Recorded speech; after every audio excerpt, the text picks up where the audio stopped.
Kabar bahagia datang dari artis Velove Vexia. Kabar bahagia diumumkan Velove Vexia baru saja melepas masa lajang dengan menikah.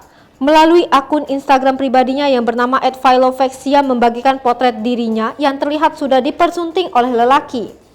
Potret tersebut dibagikannya dengan filter bernuansa hitam putih. Lantas, siapakah sosok pria yang telah memenangkan hati anak pengacara kondang Indonesia Otto Cornelis Kaligis?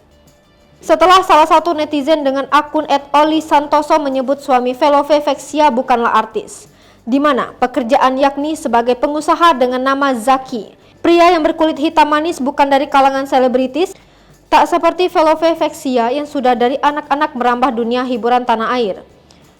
Dari laman akun Instagram pribadi milik Zakri yang bernama @zakri.s hanya memiliki followers 392 pengikut. Dirinya juga hanya membagikan 41 foto dalam akun Instagramnya. Tak ingin identitasnya diketahui oleh publik, Zaki sendiri telah mengunci akun Instagram pribadinya. Namun dalam akun Instagram tersebut terlihat nama akun Instagram Velove Vexia sebagai pengikutnya. Velove Vexia sendiri tak pernah membagikan kedekatannya dengan pria tersebut. Dirinya terkesan menutup sosok kekasihnya selama ini. Ia baru mengungkapkan sosok kekasihnya saat dirinya telah resmi menikah. Bahkan wajah kekasihnya saat itu tak ditampakkan dengan jelas. Hai pemirsa Sri Popo TV, jangan lupa komen, like, dan subscribe, serta tonton terus berita-berita terupdate lainnya ya.